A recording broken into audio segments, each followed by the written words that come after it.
నమస్కారం DTV news కి స్వాగతం. హెడ్లైన్ చూద్దాం.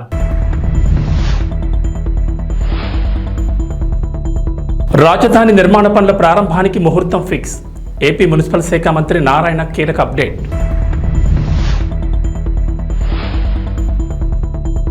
ఏపీకి కేంద్రం మరో గుడ్ న్యూస్. 11 చోట్ల నగర వనాల ఏర్పాటు, తొలి విడతగా నిధుల విడుదల.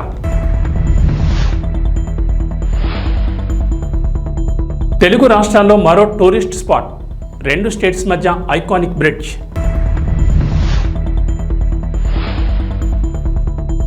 తెలంగాణకు రెయిన్ అలర్ట్. నేడు రాష్ట్రంలో భారీ వర్షాలు, పలు జిల్లాలకు ఎల్లో అలర్ట్ జారీ. తెలంగాణ ఆర్టీసీ ఉద్యోగులకు రవాణా శాఖ మంత్రి పొన్నం ప్రభాకర్ తీపి కబురు చెప్పారు. ఆర్టీసీ కార్మికుల బకాయిలను సాధ్యమైన త్వరగా చెల్లిస్తామని హామీ ఇచ్చారు. త్వరలోనే కార్మికుల అకౌంట్లలో డబ్బులు జమ అవుతాయని చెప్పారు. శనివారం బాగ్లింగపల్లిలోని ఆర్టీసీ కళాభవన్లో టీజీఎస్ ఆర్టీసీ ఆధ్వర్యంలో ఉత్తమ ఉద్యోగులకు ప్రగతి చక్రం పురస్కారాలు ప్రదానం చేశారు. ఈ సందర్భంగా మాట్లాడిన పొన్నం ఆర్టీసీలో రాజకీయ జోక్యం ఉండబోదని చెప్పారు.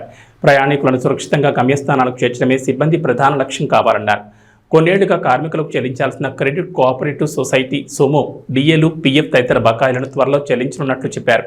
పెండింగ్ బాండ్ల సొమ్ము 200 కోట్లు చెల్లించాల్సి ఉందన్న మంత్రి పొన్నం ఆర్థికంగా ఇబ్బందులున్న కార్మికుల సంక్షేమానికి చర్యలు చేపట్టామని తెలిపారు. ఆర్టీసీలో కొత్తగా 3035 నియామకాలు చేపట్టినట్లు వివరించారు. కొత్త బస్సులను సైతం కొనుగోలు చేస్తామన్నారు. తెలుగు రాష్ట్రాల మధ్య మరో టూరిస్ట్ స్పాట్ అందుబాటులోకి రానుంది. కృష్ణా నదిపై తెలంగాణ, ఏపీలను కలుపుతూ సోమశిల వద్ద కేబుల్ ఐకానిక్ బ్రిడ్జ్ నిర్మించనున్నారు. గతంలోని ఈ ప్రాజెక్టుకు ప్రతిపాదన రాగా తాజాగా కేంద్రం కీలక అప్డేట్ ఇచ్చింది. కేబుల్ బ్రిడ్జ్ నిర్మాణానికి వచ్చే నెలలో టెండర్ల ప్రక్రియ ప్రారంభించేలా చర్యలు తీసుకోనున్నట్లు కేంద్ర రహదారి రవాణా శాఖ మంత్రి నితిన్ గడ్కరీ వెల్లడించారు. తెలంగాణలోని వివిధ జాతీయ రహదారుల పనుల గురించి రాష్ట్ర పర్యాటక శాఖ మంత్రి జూపల్లి కృష్ణారావు కేంద్ర మంత్రిని కలిసి విజ్ఞప్తి చేశారు. ఈ సందర్భంగా కేబుల్ బ్రిడ్జ్ నిర్మాణంపై గడ్కరీ కీలక అప్డేట్ ఇచ్చారు. త్వరలో అవసరమైన పనులను పూర్తి చేసి సెప్టెంబర్ నెలాఖరులోగా టెండర్ల ప్రక్రియ ప్రారంభించనున్నట్లు చెప్పారు. కృష్ణా నదిపై తెలంగాణలోని సోమశిల, ఏపీలోని సిద్ధేశ్వరం గుట్టల మధ్య 1.08 కిలోమీటర్ల మేరకు ఈ ఐకానిక్ కేబుల్ బ్రిడ్జ్ నిర్మించి తలపెట్టారు. దేశంలో ఇప్పటికే ఉన్న తీగల వంతెనల కన్నా మెరుగ్గా ఈ ఐకానిక్ కేబుల్ బ్రిడ్జ్ నిర్మించేందుకు ఇప్పటికే కేంద్రం పలు నమూనాలను పరిశీలించింది. అందులో నుంచి ఒకదాన్ని ఎంచుకొని ఈ తరహాలో బ్రిడ్జ్ నిర్మాణానికి ఆమోదం గతంలోనే ఇచ్చింది. ఈ మార్గానికి ఇప్పటికే జాతీయ రహదారి నెంబర్ కూడా కేటాయించింది. బ్రిడ్జ్ నిర్మాణ పనులను జాతీయ రహదారుల సంస్థ చూసుకోనుంది. ఈ మేరకు టెండర్లు ఆహ్వానించనున్నట్లు గడ్కరీ వెల్లడించారు. ఆంధ్రప్రదేశ్ రాష్ట్రానికి కేంద్రం మరో శుభవార్త వినిపించింది. ఆంధ్రప్రదేశ్ వ్యాప్తంగా నగర వనాల అభివృద్ధికి నిధులు మంజూరు చేసింది. ఏపీలోని 11 ప్రాంతాల్లో నగర వనాల అభివృద్ధి కోసం కేంద్రం నిధులు మంజూరు చేసినట్లు AP deputy CM Pawan Kalyan వెల్లడించారు. 11 మున్సిపల్ కార్పొరేషన్లు, మున్సిపాలిటీల్లో నగర వనాల ఏర్పాటుకు గాను తొలి విడతగా 15.4 కోట్లు మంజూరు చేసినట్లు పవన్ కళ్యాణ్ తెలిపారు. విశాఖపట్నం, కర్నూలు, కడప, చిత్తూరులో 2 చోట్ల నగర వనాలు ఏర్పాటు చేయనున్నట్లు పవన్ కళ్యాణ్ తెలిపారు. అలాగే శ్రీకాళహస్తి, తాడేపల్లిగూడెం, పెనుకొండలోనూ నగర వనాలు ఏర్పాటు చేయనున్నట్లు వివరించారు. నెల్లిమర్ల, కదిరి, కాతిబుక్కలో కూడా కేంద్ర నిధుల సహాయంతో నగర వనాలు ఏర్పాటు చేయనున్నట్లు చెప్పారు. మరోవైపు డిప్యూటీ సీఎం పవన్ కళ్యాణ్ శనివారం అటవీశాఖ అధికారులతో భేటీ అయ్యారు. నగర వనాల ఏర్పాటుపైన వారితో చర్చించారు. ఈ సందర్భంగా ప్రస్తుతం రాష్ట్ర వ్యాప్తంగా 50 నగర వనాలను అభివృద్ధి చేస్తున్నట్లు అధికారులు పవన్ కళ్యాణ్కి వివరించారు. వచ్చే 100 రోజుల్లోనే 30 నగర వనాలు పూర్తి చేసి ప్రారంభోత్సవానికి సిద్ధం చేస్తామని చెప్పారు. ఏపీ రాజధాని అమరావతి విషయంలో టీడీపీ కూటమి ప్రభుత్వం వేగంగా అడుగులు వేస్తోంది. అమరావతి నిర్మాణం దిశగా పలు కీలక నిర్ణయాలు తీసుకుంటోంది. ఇప్పటికే అక్కడ జంగిల్ క్లియరెన్స్ పనులను చేపట్టారు. ముఖ్యమంత్రిగా బాధ్యతలు స్వీకరించిన తర్వాత సీఎం చంద్రబాబు నాయుడు కూడా అమరావతిలో పర్యటించి నిర్మాణాలను పరిశీలించారు. ఏపీలో ఏ అంటే అమరావతి, పి అంటే పోలవరం అని సాక్షాత్తు సీఎం చెప్పారంటేనే ప్రస్తుతం ప్రభుత్వ రాజధాని నిర్మాణాన్ని ఎంత సీరియస్గా తీసుకుంది అనేది అర్థమవుతుంది. అయితే అమరావతి రాజధాని నిర్మాణం ఎప్పటి నుంచి ప్రారంభిస్తారనే విషయంలో మంత్రి నారాయణ క్లారిటీ ఇచ్చారు. రాజధాని నిర్మాణంపై కీలక అప్డేట్ ఇచ్చారు. ఈ ఏడాది డిసెంబర్ 1వ తేదీ నుంచి అమరావతి రాజధాని నిర్మాణ పనులు ప్రారంభమవుతాయని మంత్రి నారాయణ చెప్పారు. 4 ఏళ్లలోపు రాజధాని నిర్మాణం పూర్తి చేయాలనే ఆలోచనతో ఉన్నట్లు చెప్పారు. రాజధాని నిర్మాణం కోసం 60,000 కోట్లు అవసరమవుతుందని మంత్రి అంచనా వేశారు. అయితే అభివృద్ధిని ఒక్కచోటే పరిమితం చేయడం తమ ప్రభుత్వ ఉద్దేశం కాదన్న నారాయణ రాజధానితో పాటుగా 26 జిల్లాలను కూడా అభివృద్ధి చేస్తామన్నారు. కృష్ణా జిల్లా కంకిపాడులో జరిగిన కెడ్రస్ సౌత్ కాన్ 2024 కార్యక్రమానికి నారాయణ హాజరయ్యారు.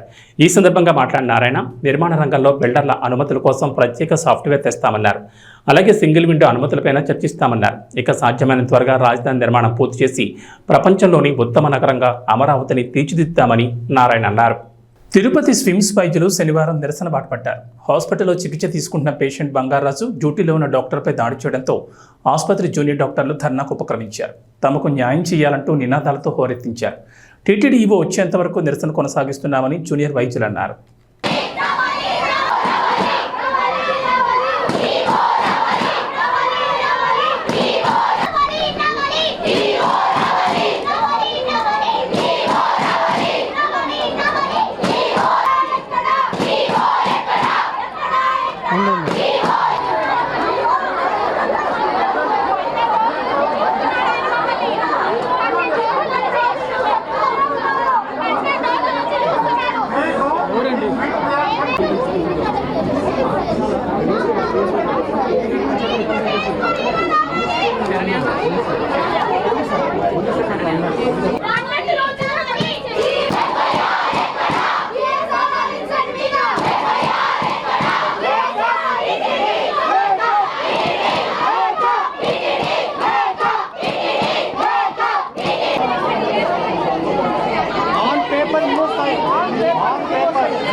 గారు చెప్పినట్టు కూడా ఇమీడియట్ గా మేము క్విక్ రియాక్షన్ ఫోర్స్ అనేది ఇక్కడ పర్మనెంట్ గా 24 hours వర్కింగ్ కౌంటర్ ఓపెన్ చేపిస్తున్నాం. ఇంకా కౌంటర్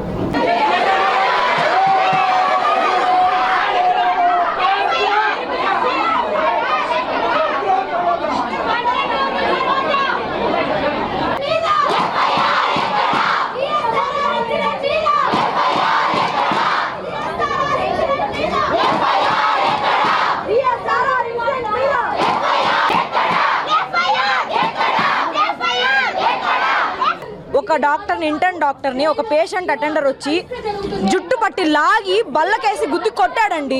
అప్పుడు ఎవరు లేరు అక్కడ సెక్యూరిటీ, డాక్టర్లే వచ్చారు. మేల్ రెసిడెంట్ ఒక డాక్టర్ ఉంటే ఆ డాక్టర్ వచ్చి కాపాడాడు. పడిపోయింది ఆ అమ్మాయి, ఇక్కడ దెబ్బ కూడా తగిలింది. ఆ అమ్మాయికి మానసిక పరిస్థితి కూడా ఇప్పుడు బాగాలేదు. అంటే ఇప్పుడు మేము అడిగే వరకు మీరు పట్టించుకోరా?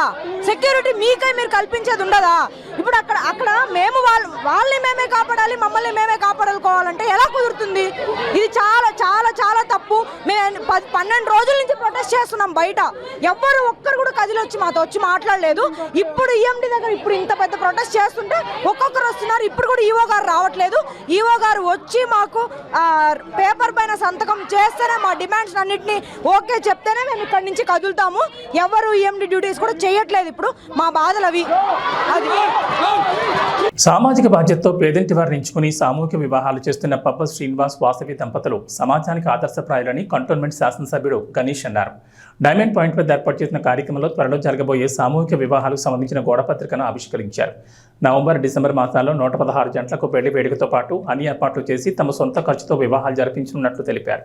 తాళిబొట్టు, బంగారం, వివాహ విధితో పాటు భోజన సౌకర్యం కూడా కల్పించనున్నట్లు వెల్లడించారు. పేద ప్రజలకు సహాయం చేయాలన్న ముఖ్య ఉద్దేశంతో 116 జంటలకు వివాహాలు చేయనున్నట్లు తెలిపారు. ప్రస్తుత సమాజంలో నిరుపేద ప్రజలు పెళ్లిళ్లకు అయ్యే ఖర్చును భరించలేక ఆర్థిక స్థితి సరిగా లేని పరిస్థితి ఏర్పడిన నేపథ్యంలో ఇలాంటి సామాజిక దృక్పథంతో కూడుకున్న కార్యక్రమాలు ఎంతగానో దోహదపడతాయని అన్నారు. ఈ సందర్భంగా కంటోన్మెంట్ శాసనసభ్యుడు గణేష్ మాట్లాడుతూ తన వంతుగా సహాయ సహకారాలు అందించడంతో పాటు ప్రభుత్వం తరపున షాదీ ముబారక్, కళ్యాణ లక్ష్మి చెక్కులను కూడా అందించేందుకు కృషి చేస్తానని హామీ ఇచ్చారు.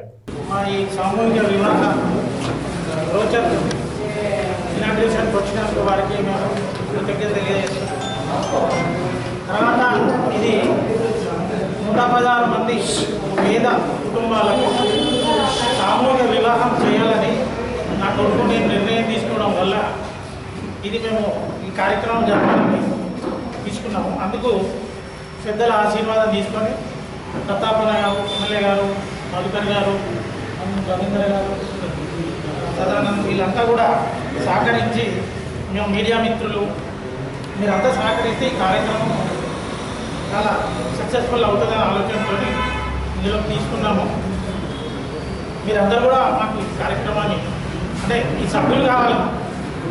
కళ్యాణం జరిపించుకునే పేద కుటుంబాలు మాకు దగ్గరికి వస్తే వాళ్ళకి కంపల్సరీ పుస్తే, మట్టెలు, బట్టలు, ఇంకా కొంచెం పేదవాళ్ళు ఉంటే వాళ్ళకి వస్తువులు కూడా స్టీల్ సామాన్ అట్లాంటివి కూడా ఇవ్వడానికి నిర్ణయించుకున్నాము.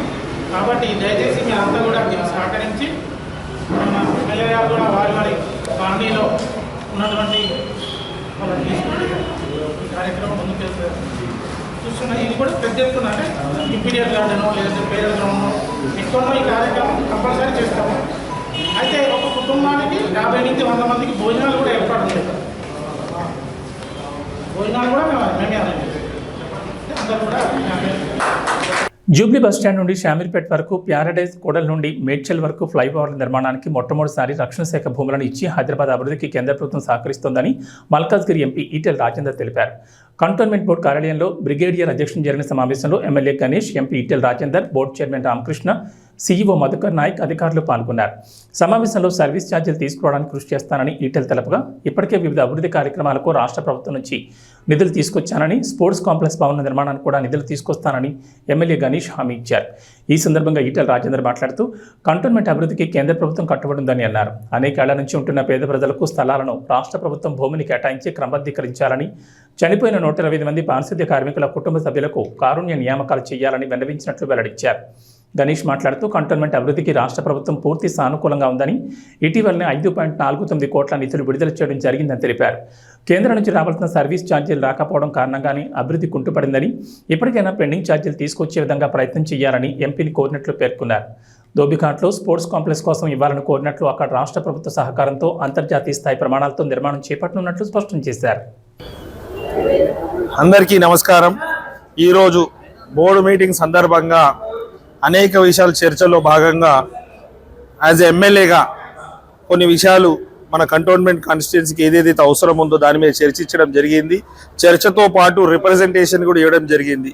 ముందుగా ఫస్ట్ మన కంటోన్మెంట్ బోర్డు పరిధిలో ఉన్న ఏరియాలో ఇప్పటిదాకా ఏదైతే కమ్యూనిటీ హాల్స్ కట్టి స్లాబ్లు వేసి పిల్లర్లు వేసి కొన్ని దగ్గర గోడలు కట్టి సగంలో ఆపేసింది ఉంది, అవన్నీ ఇన్కంప్లీట్ ఉన్న కమ్యూనిటీ హాల్ అన్నీ కంప్లీట్ చేయాలనేది చెప్పడం జరిగింది. రెండవది, ఈరోజు రాష్ట్ర ప్రభుత్వం మన గౌరవ ముఖ్యమంత్రి రేవంత్ రెడ్డి గారు స్పోర్ట్స్కు ప్రాధాన్యత ఇచ్చి స్పోర్ట్స్ యూనివర్సిటీలు తీసుకురావడం, ప్రతి పార్లమెంట్ కాన్స్టిట్యున్సీకి ఒక స్పోర్ట్స్ స్కూల్ పెట్టడం జరుగుతుంది. అందులో భాగంగానే రాష్ట్ర ప్రభుత్వం కూడా ఒక ప్రపోజల్ పెడితే వారు ఒప్పుకొని ఇక్కడ మనకు స్పోర్ట్స్ కాంప్లెక్స్కి కూడా నిధులు కేటాయిస్తారని చెప్పడం జరిగింది. మన ధోబిఘాట్ గ్రౌండ్స్ని స్పోర్ట్స్ కాంప్లెక్స్కి కేటాయించాలని కూడా మాట్లాడడం, మరి రిప్రజెంటేషన్ ఇవ్వడం కూడా జరిగింది. అక్కడ ఒకవేళ స్పోర్ట్స్ కాంప్లెక్స్ కట్టుకోగలిగితే రాష్ట్ర ప్రభుత్వం నిధులు ఇస్తుంది.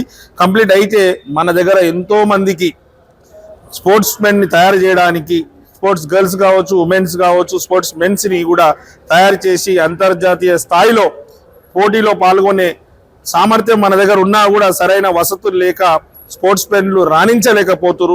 వాళ్ళందరూ రాణించాలనేది నా ఉద్దేశంతో స్పోర్ట్స్ కాంప్లెక్స్ కూడా కట్టాలని ప్రపోజల్ పెట్టడం జరిగింది. వీళ్ళు ఇప్పుడు స్టేట్ గవర్నమెంట్ తోటి మాట్లాడుకొని కాంప్లెక్స్ కూడా వీళ్ళు ల్యాండ్ ఇస్తే కంటోన్మెంట్ వాళ్ళు మనకు అది వస్తుంది. అంతతో కాకుండా మెర్జర్ది కూడా ఎక్కడి దాకా వచ్చింది, మెర్జ్ కూడా కావాల్సిన అవసరం ఉందని కూడా మాట్లాడడం జరిగింది. ముఖ్యంగా ఒకసారి ఏమో మెర్జ్ చేస్తా అంటారు, మళ్ళీ ఒకసారి ఎలక్షన్ అని గత సంవత్సరం చేసి ఇప్పటిదాకా ఎలక్షన్ లేదు, సరిగ్గా మెర్జ్ లేదు. కాబట్టి దాని మీద ఎంపీ గారిది ఏంది ఒపీనియన్ అని కూడా అడగడం జరిగింది. వారేమో మెర్జ్ అయితే బాగుంటుంది, కానీ మెర్జ్కు వారికి మిగతా జరగాల్సినవి జరిగితే బాగుంటుంది అన్నారు. వారు కూడా ఎలక్షన్ పెడితే బాగుంటుంది అనేది చెప్పడం జరిగింది. మరీ ముఖ్యంగా చాలా డెవలప్మెంట్ కావాల్సి ఉన్న మన బోర్డు కూడా కాలేకపోతుందంటే మనకు రావాల్సిన సర్వీస్ ఛార్జెస్ సరిగ్గా రాకపోవడం కారణంతో ఇది డెవలప్మెంట్ జరగలే. కాబట్టి సర్వీస్ ఛార్జెస్ ఎంత బకాయి ఉంది ఇప్పటిదాకా మనకు ఎందుకు తీసుకురాలేదు? వేరే కంటోన్మెంట్ బోర్డ్స్కి సర్వీస్ ఛార్జెస్ వచ్చినా మన కంటోన్మెంట్ బోర్డుకి ఎందుకు రాలేదని కూడా అడగడం జరిగింది. దాన్ని తీసుకురావాల్సిందిగా ఎంపీ గారిని కోరడం అయింది, అక్కడ ప్రెసిడెంట్ గారిని కూడా కోరడం అయింది. కాబట్టి ఆ ఫండ్స్ వస్తే బాగుంటుంది. మీ అందరికీ తెలుసు రాష్ట్ర ప్రభుత్వం ఎంత సానుకూలంగా ఉంది. మొన్న కూడా 5.49 crores ఈ డెవలప్మెంట్కి నిధులు ఇచ్చింది. అదే మాదిరిగా నిధులు తీసుకురావాలని కూడా చెప్పడం జరిగింది. ఇంకా మెర్జు ఎలక్షను గత బోర్డు మీటింగ్లో కూడా ఏదైతే గాంధీ కమ్యూనిటీ హాల్ని కట్టాలని చెప్పడం జరిగింది, డంప్ యార్డ్ని అక్కడి నుంచి తొలగించాలని చెప్పడం జరిగింది. దాని మీద కూడా మళ్ళీ ఒకసారి ప్రస్తావన తీసుకురావడం జరిగింది. మరీ ముఖ్యంగా లాస్ట్ టైం ఎక్కడెక్కడైతే మాకు ల్యాండ్స్ ఇస్తే మేము ఫంక్షన్ హాల్స్ కట్టడానికి వీలైతుందని చెప్పడం, దాని మీద కూడా చర్చ అయింది. ఇంకా కూడా ఏమైనా ల్యాండ్స్ వస్తే ఇవ్వాలని కూడా అడగడం జరిగింది. ఇవంతా ఒక భాగం అయితే మాకు ఒక పెద్ద కన్ఫ్యూషన్, ఒక డౌట్ ఉండే.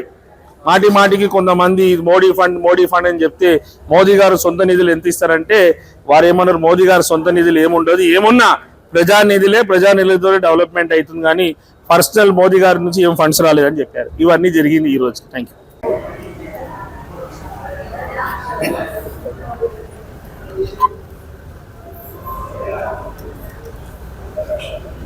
కంటోన్మెంట్ బోర్డు నుంచి, కంటోన్మెంట్ ఏరియా నుంచి ఇలా జూబ్లీ బస్ స్టాండ్ నుంచి మొదలుపెట్టి షామీర్పేట వరకు నిర్మాణమైనటువంటి ఫ్లైఓవర్ కానీ, పారడైజ్ చౌరస్తా నుంచి మొదలుపెట్టి మేడ్చల్ వరకు నిర్మాణమైనటువంటి కానీ, రెండింటి విషయంలో కేంద్ర ప్రభుత్వం మొట్టమొదటిసారిగా రక్షణ రంగానికి సంబంధించిన భూమిని ఇచ్చి హైదరాబాద్ అభివృద్ధికి తోడ్పాటు అందిస్తూ ఉంది. కాబట్టి ఇవాళ 200 ఫీట్ల విడ్త్ అనేటువంటి కాన్సెప్ట్ కంటే కూడా హైట్ ఎక్కువ నిర్మాణం చేసి కొంత విడ్త్ కింది లెవెల్లో విడ్త్ తగ్గించి మోడర్నైజేషన్కి ఎక్కడ విఘాతం కలగకుండా ఉండే పద్ధతి 120 ఫీట్లో 130 ఫీట్లో ఇక్కడ కార్ఖానా లాంటి ఏరియాలలో మీకు తిరుమలగిరి లాంటి ఏరియాలలో విపరీతంగా షాపులు నష్టపోయేటువంటి ఆస్కారం ఉంది కాబట్టి అట్లాంటి ప్రపోజల్ డెఫినెట్గా ఇస్తాము. భారతీయ జనతా పార్టీగా మేముగా ఇలా అభివృద్ధిని కాంక్షిస్తూనే ప్రజలకు సంబంధించినటువంటి ఇబ్బందులు లేకుండా చూడడం మా ధర్మం నెంబర్ 1. నెంబర్ 2, పేదవాళ్ళు అనేక సంవత్సరాలు ఇల్లు కట్టుకుంటున్నారు కాబట్టి 30 ఏళ్ళుగా 40 ఏళ్ళుగా 50 ఏళ్ళుగా ఉన్నారు కాబట్టి చిన్న 60 గజాలు 70 గజాలలో నిర్మాణం చేసుకున్నారు కాబట్టి రాష్ట్ర ప్రభుత్వ పరంగా భూములు కంపెన్సేట్ చేసి వాటిని అన్నిటి కూడా రెగ్యులరైజ్ చేయాలనేటువంటి కాన్సెప్ట్ని కూడా మేము రైజ్ చేయడం జరిగింది. 3వది, ఈ కంటోన్మెంట్లో పనిచేసేటువంటి లేబర్ ఎవరైతే ఉన్నారో 4th క్లాస్ లేబర్, మరీ ముఖ్యంగా మున్సిపాలిటీలో మురికిలో పనిచేసే లేబర్ ఎవరైతే ఉన్నారో వాళ్ళు 40 ఏళ్ళకి పాపం చనిపోతారు. వాళ్ళకు 5% కంపాషనేట్ పోస్ట్ ఇవ్వాలనేటువంటి సిస్టమ్ ఏదైతే ఉందో వీళ్ళకు వర్తించకూడదు. దీంట్లో ఎక్కువ మంది చచ్చిపోతారు, 10% చచ్చిపోతారు, 15% చచ్చిపోతారు. కాబట్టి వాళ్ళకి కంపాషనేట్ పోస్టులు ఎంతమంది అయితే చనిపోయినారో 125 మంది పెండింగ్ ఉన్నాయి కాబట్టి ఆ 125 మందికి ఇలా వాళ్ళకు కంపాషనేట్ పోస్ట్ ఇవ్వాలనేటువంటిది కూడా చర్చ జరిగింది. 4వది ఏంటంటే మురికి కాలువ నిర్మాణం కావచ్చు, పార్కుల నిర్మాణం కావచ్చు, ఇవాళ అక్కడక్కడ కొంత డీవియేషన్స్ ఉంటాయి, చిన్న డీవియేషన్ కావచ్చు, ఇట్లాంటి వాటి మీద ఒక వ్యూ తీసుకొని ప్రజలకు ఎక్కడ ఇబ్బంది కలగని పద్ధతుల్లో, మరీ ముఖ్యంగా పేదలకు ఇబ్బంది కలగని పద్ధతుల్లో కంటోన్మెంట్ బోర్డు ప్రతినిత్యం పనిచేయాలని చెప్పుకోండి. మిస్టర్ బచ్చన్ సినిమా ఎంతటి ట్రోలింగ్ ఎదుర్కొంటుందో ప్రత్యేకంగా చెప్పాల్సిన పని లేదు. హరీష్ శంకర్ తీసిన వర్స్ట్ చిత్రంగా ఈ మిస్టర్ బచ్చన్ నిలిచేలా ఉంది. ఆయన రీమేక్ చేస్తే మినిమం గ్యారంటీ అనే వాదన ఉండేది. కానీ ఈ మిస్టర్ బచ్చన్తో ఆ పేరు కూడా పోయింది. హరీష్ శంకర్ ఇంత నాసిరకంగా సినిమా చేస్తాడని ఎవరు ఊహించుంటారు. రవితేజ ఫ్యాన్స్ సైతం ఈ మిస్టర్ బచ్చన్ను చూసి తిట్టేశారు. అంతలా దారుణమైన విమర్శలను హరీష్ శంకర్ ఎదుర్కొంటూ వస్తున్నాడు. నిర్మాత టీజీ విశ్వప్రసాద్ తాజాగా ఓ ఇంటర్వ్యూలో మిస్టర్ బచ్చన్ మీద స్పందించారు. సినిమా ఫ్లాప్ గల కారణాలను విశ్లేషించాడు. మూవీ అయితే మరీ అంత బ్యాడ్ కాదని, ఫస్ట్ హాఫ్ బాగుంటుందని అన్నాడు. ఎంటర్టైనింగ్గానే ఉంటుందని చెప్పుకొచ్చాడు. సెకండ్ హాఫ్లో కొన్ని తేడా కొట్టేశాయని ఒప్పుకున్నాడు.